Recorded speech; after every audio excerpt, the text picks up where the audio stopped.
자, 이렇게 주님이 우리에게 주시는 사명을 감당하는 삶을 제자의 삶이라고 합니다. 이 제자의 삶은 나의 가치를 포기하고 주님의 가치를 선택하는 사람들이에요. 이러한 사람들은 어떠한 환경 가운데서도 하나님의 가치를 바라보고 또 순종하는 삶입니다. 그래서 이러한 삶을 바로 예수 그리스도의 진실한 제자의 삶이라고 이야기합니다. 오늘 말씀은 예수님께서 이 제자를 부르시는 말씀인데요. 제자는 어떤 사람인가요? 여러 사람들 중에서 사명을 감당하기 위해 선택하고 세운 사람이 아니겠습니까? 자, 세상에는 아주 다양한 사람들이 있습니다. 그런데 그 모든 사람들이 다 제자가 되는 것은 아니더라고요. 오늘 말씀에는 어떤 사람들이 있었을까요? 1절 말씀입니다. 무리가 몰려와서 하나님의 말씀을 들을새 예수는 게네사렛 호숫가에 서서. 자, 오늘 예수님께서 게네사렛이라고 하는 호숫가에 서 계셨는데요. 여기에서 게네사렛 호수는 갈릴리 바다의 다른 이름입니다. 자, 게네사렛 호수라고 불린 것은 이 갈릴리 바다 북서안의 비옥한 땅의 이름이 게네사렛이기 때문이에요. 갈릴리 호수는 길이가 약 21km, 폭은 12km로서 이스라엘에서 가장 큰 호수입니다. 자, 해수면보다도 200m가 낮아서요, 세계에서 가장 낮은 호수라고 이야기합니다. 이 호수는 저 북쪽의 헬몬이라는 산, 그 산 꼭대기에 있는 만년설에서 눈이 녹아내려서 만들어진 호수인데요. 깊이가 너무 깊고 물고기가 풍부해서 고대로부터 지금까지 어업이 굉장히 발달한 지역입니다. 지중해성 기후로 많이 온화한 날씨이긴 하지만 한낮에 뜨겁게 달궈진 광야에서의 이 뜨거운 공기와 북쪽 산맥의 찬 공기가 만나서요, 가끔은 풍랑도 일기도 하고 파도가 많이 치기도 합니다. 신약 시대에서는 주변에 가버나움, 벳세다, 막달라, 거라사, 디베랴 등등의 여러 도시가 있었고요. 오늘 예수님의 공생의 사역 그 가운데 오늘 말씀에 나타나 있는 것처럼 아주 중요한 위치적인 특징을 가지고 있는 곳이 바로 갈릴리, 오늘 게네사렛 호수입니다. 예수님께서 이곳에 계셨단 말이에요. 많은 사람들이 예수님께 몰려와서 예수님을 에워쌌습니다. 그리고 말씀을 들었어요. 그런데 오늘 본문에서 무리라는 말 여러분 기억해 보십시오. 이 말은 많은 사람들이 퍼져 있는 군중, 회중을 이야기하는 건데요. 자, 많은 사람들이 모여 있었지만 질서가 없이 그저 아무렇게나 모인 사람들, 그것을 오늘 말씀은 무리라고 이야기합니다. 여기에 예수님께 찾아온 무리들이 있었습니다. 여기 예수님을 에워싸고 있는 사람들은 질서가 없이 모인 사람들입니다. 그야말로 무리들이에요. 어중이 떠중이라고 표현할 수 있을까요? 그래서 예수님이 택하신 방법은 배에 올라서 그 배를 무태서 조금 떼어 놓으라고 하신 다음에 배에서 무리들을 가르치시는 거였습니다. 하지만 여기 어중이 떠중이로 모인 사람들은 훈련되지 않은 사람들이었습니다. 그들은 예수님께 무엇인가를 얻어내기 위해서 모인 사람들 뿐이었어요. 이 사람들은 예수님께 떡을 얻어먹기 위해서 몰려들었다가 십자가에 달려 죽으시기 위해 고난을 받았던 예수님에게 등을 돌려버린 그런 사람들이었습니다. 자, 어떤 사람인지 간에 한 사람 한 사람은 다 소중한 사람이 아닙니까? 하지만 어떤 일을 맡기기에는 부족한 사람들이 있더라고요. 더군다나 주님의 명령을 받고 이 사명을 감당하기에는 부족한 사람들이 있습니다. 그들은 사랑을 받기만을 원하는 사람들이었어요. 다른 사람을 사랑할 줄은 모르는 사람이었습니다. 전혀 준비되지 않는 무리들이었습니다. 오늘날 많은 사람들이요, 예배당에 이렇게 다니고는 있지만 무리로서, 군중으로서 그렇게 머물러 있는 사람들이 있지 않습니까? 예수님을 믿는다는 많은 사람들이 사랑을 받기는 원합니다. 하지만 사랑할 줄을 모르는 사람들이 많이 있더라고요. 오랫동안 예배당을 드나들긴 하지만 사명을 감당하는 제자의 삶이 아니라 그저 모여든 사람, 무리들의 삶을 살아가는 사람들이 있지 않습니까? 오늘 저와 여러분은 어떤 삶입니까? 제자의 삶입니까? 아니면 무리의 삶입니까? 그런데 오늘 예수님이 무리들에게 말씀을 하시면서 하셨던 일이 있습니다. 2절 말씀입니다. 호숫가에 배 두 척이 있는 것을 보시니 어부들은 배에서 나와서 그물을 씻는지라. 예수님이 무리들에게 말씀을 하고 계셨지만요, 그 눈은 다른 곳을 보고 계셨어요. 예수님은 무리들에게 말씀을 전하시면서도 호숫가에 배 두 척이 있는 것을 보고 계셨습니다. 예수님은 당신의 제자로 삼을 그 사람을 찾고 계셨어요. 그래서 이 두 척의 배와 그 배의 어부들을 바라보고 계신 겁니다. 여기 예수님이 바라보시던 어부들이 있었습니다. 이 어부들에게는요, 몇 가지 특징이 있었는데, 그들은 지난밤 동안 밤새도록 고기잡이를 한 사람들이었어요. 그런데 그들이 잡은 것은 하나도 없는, 어쩌면 실패한 경험이 있는 사람이었습니다. 더욱이 그들은 지금 예수님의 말씀을 집중해서 듣는 사람들도 아니었어요. 그런데 예수님께서 무리들에게 말씀을 하시면서 시선과 관심은 그 어부들에게 향하고 계신 겁니다. 왜 예수님께서 그 어부들에게 관심을 가지셨을까요? 밤새 수고한 어부들을 보면요, 마침내 그물을 끌어올릴 때 펄쩍펄쩍 뛰는 고기들로 가득하다면 어부들이요, 얼마나 신이 났겠습니까? 그런데 반대로 빈 그물을 끌어올린다면 그 마음이 얼마나 낙심이 되겠습니까? 더욱이 쓰레기에 어떤 이상한 것들이 막 그물에 끌려 올라와가지고 그물이 막 이래저래 찢어지게 되면 얼마나 속이 상하겠습니까? 그리고 그 일을 다 마친 이후에 그 빈 그물을, 여기저기 찢어진 그물을 손질하고 꿰매는 것이 얼마나 속상하고 마음을 아프게 하는 일이겠습니까? 얼마나 하기 싫은 일이겠어요. 그런데 이 어부들은요, 오늘의 실패에 절망하지 않고 내일 다시 바다로 나갈 준비를 하고 있는 사람들이 아닙니까? 찢어진 그물을 이어 붙이고요, 쓸데없이 걸린 것들을 빼냈습니다. 그들은 지난밤의 헛수고에 실망하지 않고 다시 나갈 준비를 하는, 어쩌면 희망의 사람들이었습니다. 사랑하는 여러분, 오늘 여러분의 인생에서의 그물질은 어떠십니까? 도전한 만큼, 그물을 던진 만큼 큰 수확을 얻으셨습니까? 내가 기대하는 것보다, 내가 바랐던 것보다 더 많은 물고기들을 잡으셨나요? 아니면 오늘 밤새 그물질을 했지만 잡은 것이 하나도 없는, 오늘 이 어부들처럼 헛수고에 그친 일들은 얼마만큼이었나요? 저도 도전을 많이 했지만요, 저도 쉴 틈 없이 그물을 내렸지만, 수고했지만 그 일들이 다 좋은 것으로 돌아오지 않을 때가 더 많이 있더라고요. 그때마다 많이 절망하기도 했고 하나님과 주변 사람들을 원망하기도 했습니다. 그런데 하나님은 그 절망의 자리에 내가 머무르기를 원하지 않으시더라고요. 하나님은 우리가 그 실패 자리에서 일어나기를 원하신다는 것을 여러분 믿으시길 주의 이름으로 축복합니다. 때로는 우리가요, 우리의 인생의 그물질이 한두 번도 아니고 자주 헛수고를 할 수도 있습니다. 그래도요, 실망하지 않고 다시 그물을 손질하는 도전의 희망의 사람이 되기를 주의 이름으로 축복합니다. 오늘 예수님이 그 어부들 중에서도 한 사람을 보셨습니다. 누구일까요? 3절 말씀입니다. 예수께서 한 배에 오르시니 그 배는 누구의 배라? 시몬의 배라. 예수님이 배 두 척에 있는 걸 보셨는데요, 그 중에 한 척에 오르셨어요. 그 배는 시몬이라는 사람의 배였습니다. 왜 예수님께서 시몬의 배에 오르셨을까요?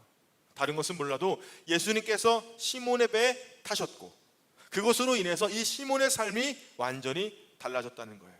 예수님이 한 사람을 모시고 선택하셨습니다. 시몬, 그는 예수님이 선택하신 바로 한 사람이었습니다. 여러분, 시몬에 대해서 얼마나 알고 계십니까? 시몬은 어떤 사람일까요? 시몬은 갈릴리 호수에서 물고기를 잡아서 하루하루 살아가던 평범한 어부였습니다. 그는 배운 것이 많은 엘리트 출신도 아니었어요. 좋은 가문의 사람도 아니었습니다. 사회적인 지위가 높은 사람도 아니었어요. 그는 결혼을 했습니다. 부양할 가족도 있었어요. 그리고 책임감이 무거운 가장이기도 했습니다. 그가 예수님의 제자가 된 이후에 성경에 묘사된 그의 성격은 매우 열정적이고 즉흥적이었습니다. 앞뒤 재지 않고 행동이 먼저 앞서는 그런 스타일이었습니다. 무리를 걷다가 무서워서 빠지기도 했고요, 예수님께서 십자가 고난을 말씀하실 때 절대 안 된다면서 항변을 하다가 예수님께 책망을 들었던 그런 제자이기도 했습니다. 예수님을 잡으러 온 대제사장의 종의 귀를 잘라버리는 그런 일들도 서슴없이 했습니다. 가장 결정적인 순간에 그는 예수님을 절대 배신하지 않겠다고 장담했지만 두려움에 압도돼서 예수님을 몇 번이요? 3번이나 부인했던 사람입니다. 그의 본명은 갈대라고 하는 뜻의 시몬이었습니다. 그런데 예수님은 그에게 반석이라는 뜻의 히브리어로 게바, 헬라어로 베드로란 새로운 이름을 주셨습니다. 영어 이름으로는 피터입니다. 자, 오순절 성령 강림 사건 이후에 이 겁쟁이였던 베드로가 담대하게 복음을 전하면서 설교 한 번에 3,000명씩 회개하는 그런 놀라운 일들을 감당했던 사도가 되었습니다. 우리가 잘 부르는 찬양 중에 주를 위한 이곳에 라는 찬양이 있습니다. 이 찬양을 제가 처음 들었을 때 내가 잘못 들었나? 라고 하는 생각에 가사를 한번 다시 찾아본 적이 있는데요, 그 가사가 이랬기 때문입니다. 주를 위한 이곳에 예배하는 자들 중에 주가 찾는 이 없어 주님께서 슬퍼하시네. 무슨 가사가 이럴까요? 주님을 위해서 모여서 이렇게 예배하는 사람들이 너무나 많은데요, 그 중에 주님이 찾으시는 사람이 없다는 겁니다. 그래서 주님께서 슬퍼하신다는 거예요. 많은 사람이 모여서 예배하는데 정작 주님을 기뻐하게 하는 사람이 없다는 거예요. 그래서 주님이 슬퍼하고 계신다는 거예요. 제가 처음 이 찬양을 들었을 때 망치로 머리를 맞은 것 같더라고요. 이것은 그날 아침 게네사렛 호수에 있었던 일이 아니겠습니까? 그리고 오늘 이 자리에도 있을 수 있다는 겁니다. 이제 예수님의 관심이 한 사람에게로 향합니다. 바로 시몬에게 향했어요. 근데 예수님께서 시몬의 배에 오르셨다고 해서 갈대와 같은 시몬이 반석과 같은 베드로로 완전히 변한 건 아니더라고요. 무엇이 시몬이 베드로가 된 결정적인 역할을 했을까요? 자, 4절 말씀입니다. 말씀을 마치시고 시몬에게 이르되 깊은 곳으로 가서 그물을 내려 고기를 잡으라 라는 예수님의 말씀이 있었습니다. 자, 예수님께서 시몬의 배에 타가지고 바닷가에서 군중들에게, 무리들에게 말씀을 전하시는데 예수님이 갑자기 말씀을 멈추신 겁니다. 여기에서 마치다라고 하는 말이 말씀을 다 끝낸 게 아니라, 설교를 다 끝낸 게 아니라 설교를 멈추고란 뜻을 가지고 있다는 거예요. 설교를 멈추시고 하시던 말씀을 멈추시고 갑자기 시몬에게 말씀하시는 거예요. 그것은 깊은 데로 나가라. 시몬은 어떤 사람이었습니까? 바닷가 태생으로 어려서부터 고기 잡으러 잔뼈가 굵은 사람입니다. 반면 예수님은 어떤 분이에요? 목수였어요. 정확히 이야기하자면 일용직 건설 잡부였습니다. 이것으로 생활에 오신 분으로 한 번도 그물을 던져본 적이 없으신 분이에요. 건설 노동자였던 예수님께서 어부 시몬에게 고기잡에 대해서 이러쿵저러쿵 이야기를 하고 있는 거예요. 그런데 시몬은 여기에 순종하기로 결단합니다. 그리고 순종했어요. 그 순종이 그에게 믿음이 되었습니다. 시몬은 이 가버나움이라는 마을에서 자신의 장모가 열병 앓는 것을 예수님께서 고쳐주신 것을 이미 봤거든요. 그리고 예수님께서 무리들에게 말씀하시는 것을 어쩌면 귓등으로는 들었을 거 아니에요. 이미 예수님에 대한 관심과 은혜가 있지 않았을까요? 그런데 이제 그가 실패했던 바다로, 밤새 헛수고를 했던 그곳으로 다시 고기를 잡으러 가야 하냐 말아야 되냐를 선택하는 순간이 왔다는 거예요. 순종을 위한 결단의 시간이 왔다는 겁니다. 믿음은요, 순종을 결단하는 것입니다. 사랑하는 여러분, 오늘 저와 여러분이요, 하나님께 순종하기 위해서 가장 먼저 결정해야 될 것은 내가 하나님께 순종해야 되겠다고 결단하는 것입니다. 주님의 명령에 그대로 순종해야 되겠다고 결단하는 거예요. 그런데 이 결단이 쉽습니까? 쉽지 않습니까? 쉽지 않더라고요. 여기에는 이유가 있습니다. 5절 말씀입니다. 시몬이 대답하여 이르되 선생님, 우리들이 밤이 새도록 수고하였으되 잡은 것이 없지만은. 자, 시몬의 말을 잘 들어보십시오. 그는 자신의 경험을 이야기합니다. 무슨 경험이에요? 밤새도록 애를 썼고 수고를 했는데 아무것도 잡지 못한 실패의 경험을 지금 하고 있는 거예요. 그것을 지금 말하고 있는 겁니다. 여기에서 수고하다라는 말이 있는데요, 이 말은 상처가 나도록 누구에게 심히 두들겨 맞은 것 같은 피곤함을 이야기하는 겁니다. 철저하게 실패한 경험을, 누가 자고 있을 때 밤새 나를 두드려 팬 것처럼 그런 상처와 힘듦을 가지고 있다는 거예요. 너무나도 힘든 실패를 경험했습니다. 온몸에 힘이 다 빠져버리고요, 당장이라도 드러누워서 그대로 눈을 감아버리고 싶은 그런 실패를 이야기하고 있는 거예요. 그런데요, 다시 일어나 그물을 들고 깊은 데로 시몬이 나아갔습니다. 우리의 인생에서 경험이라는 것이요, 이 경험이라는 것이 매우 소중할 수가 있더라고요. 근데 그것이 성공한 경험이든지 실패한 경험이든지 그 경험이 때로는 편견이 될 수 있더라고요. 특히 실패한 경험에 우리가 묶여 있다면 일어설 수 없습니다. 절망의 경험에 묶여 있다면 희망을 가질 수 없더라고요. 말씀에 순종해서 깊은 곳으로 나아갈 수가 없습니다. 그물을 던질 수가 없습니다. 경험도 소중하고요, 여러 가지 인생의 가치관과 또 여러 가지 삶의 방향도 중요하지만 신앙이라는 것은, 믿음이라는 것은 사실 한 번도 살아보지 못한 일에 발을 내딛는 것이 아니겠습니까? 그런데 때때로 이 순종이라는 것은 지금까지 내가 살아온 경험과 충돌할 때가 있더라고요. 내가 경험했던 것들, 내가 알고 있는 것들과 내가 하고 싶은 것들과 갈등이 될 때가 있더라고요. 그래서 여기서 중요한 질문이 있는데요, 어떻게 내 인생의 가치와 경험과 삶의 방향에 거슬리고 내가 알고 있는 상식에 어긋나는 그런 믿음이라는 것에 내가 어떻게 순종할 수 있을까라는 것입니다. 5절 말씀입니다. 말씀에 의지하여 내가 그물을 내리리이다. 아멘. 오늘 시몬이 실패했던 경험을 뒤로 하고 오늘 예수님의 말씀에 순종할 수 있었던 것은 말씀이었습니다. 여기에서 말씀은 레마의 뜻입니다. 자, 무리들이 들었던 말씀, 일반적인 말씀을 로고스라고 이야기하는데요, 살아있는 목소리를 가리키는 것을 레마라는 말씀으로 해석이 되는데, 이 말씀은 예수님이 시몬의 배에 타 계셨지만 예수님이 하신 말씀을 베드로가, 이 시몬이 살아있는, 나에게 하신 하나님의 말씀으로 여겼다는 거예요. 두 귀가 아니라 내 영혼으로, 내 가슴으로 찡하게 울리는 그런 살아있는 말씀으로 오늘 시몬이 들었다는 말씀입니다. 베드로, 그 자신에게, 시몬 그 자신에게 들려지는 살아있는 말씀으로 오늘 시몬이 예수님의 말씀을 들었다는 거예요. 그래서 시몬은 순종할 수 있었습니다.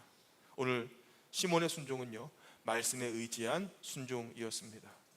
여기에서 우리가 그동안 경험했던 것들이요, 중요하게 생각했던 것들, 내가 알고 있던 모든 상식과 경험을 뒤로 하고 순종할 수 있는 능력을 우리가 발견하게 되는데요, 시몬이 자신의 모든 경험을 뒤로 하고 예수님께 순종했던 것은 그분의 말씀이었어요. 나에게 살아 숨쉬는 말씀으로 예수님의 말씀이 들려졌기 때문이에요. 이것이 은혜입니다. 오늘 시몬에게 예수님의 말씀이 들려진 것처럼 오늘 여러분에게도 살아있는 예수님의 말씀이 들려지기를 주의 이름으로 축복합니다.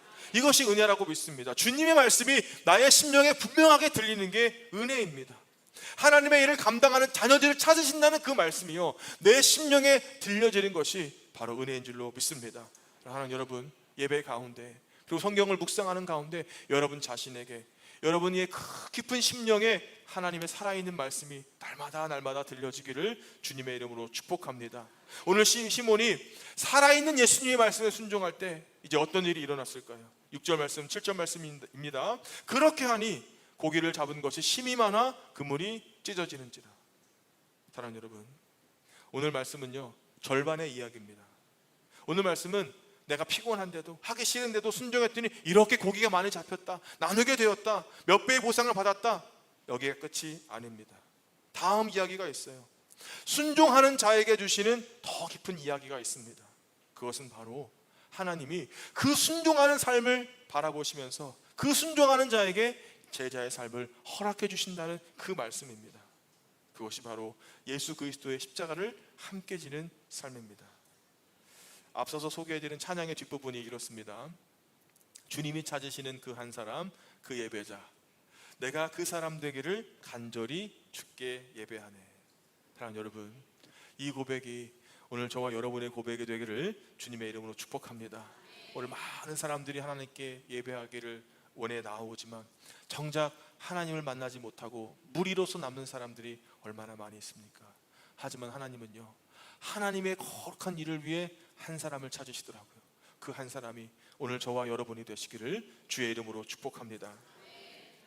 오늘 주님은 게네사렛 호수의 수많은 무리들이 아니라 밤새도록 수고하고 지쳐서 그물을 씻고 있던 한 사람 베드로를 주목하셨는데요, 그리고 그 배에 올라주셔서 그의 상식과 치열했던 어부로서의 평생의 경험을 정면으로 거스르는 명령을 내리십니다. 깊은 데로 가서 그물을 내려 고기를 잡으라고요. 이 순간 베드로가 선택해야 했습니다. 나를 실패하게 했던 어젯밤의 지독한 경험을 바라볼 것이냐, 아니면 내게 살아있는 말씀으로 들려지는 그 말씀에 순종할 것이냐. 이 시간 베드로처럼, 이 허드슨 테일러 선교사님처럼 여러분의 실패의 경험, 여러분이 그 안주한 그 경험, 그 마음과 상식을 내려놓을 수 있는 믿음이 없으십니까? 그 상식의 고집과 실패의 경험과 안일함의 장벽을 주님 앞에 오늘 내려놓지는 않으시겠습니까? 믿음은요, 내 경험의 눈에는 빈 그물만 보일지라도 주님의 말씀이 던지라고 하면 깊은 바다로 나아가서 그물을 던지는 게 믿음의 용기라고 저는 생각합니다. 내가 너를 사람을 낚는 어부라고 쓰시겠다, 깊은 곳에 가서 그물을 던져라 라고 하는 그 레마의 말씀, 내 심장에 꽂히는 그 말씀이요, 그 말씀이 오늘 여러분에게 들려짐으로 말미암아 이제는 무리로서가 아니라 하나님이 사용하시는 한 사람으로서, 주님이 기뻐하시는 한 사람으로서 여러분이, 그 여러분의 인생이 정말 존귀하게 사용되어지기를 주님의 이름으로 축복합니다. 주님은 오늘요 그 모든 경험을 넘어선 그 한 사람을 찾고 계십니다. 그물이 찢어지도록 채우실 그 풍성함을 넘어서 내 영혼이요 주님이 완전한 제자로 거듭나는 기적의 자리, 사명의 자리, 그 믿음의 깊은 곳으로 나아갈 수 있는 그 한 사람을 하나님은 찾고 계신다는 겁니다. 그 사람을 찾으실 때, 그 교회를 찾으실 때 그 한 사람이요 오늘 여러분이 그 교회를 찾으실 때 그 한 교회가 오늘 우리 신광교회가 되기를 간절히 원합니다. 이 시간 우리의 모든 것을 뛰어넘는 믿음으로 하나님이 부르실 때 하나님 나도 주님의 사명과 사역을 위해 사용되기를 원합니다 라는 믿음의 고백을 오늘 드리지 않으시겠습니까? 하나님 찾으실 때 내가 주님의 사역을 위해 쓰임받는 믿음의 사람이 되겠습니다 라고 고백하며 주님께 찬양을 올려드릴 수 있는 오늘 저와 여러분의 믿음이 되기를 주님의 이름으로 축복합니다.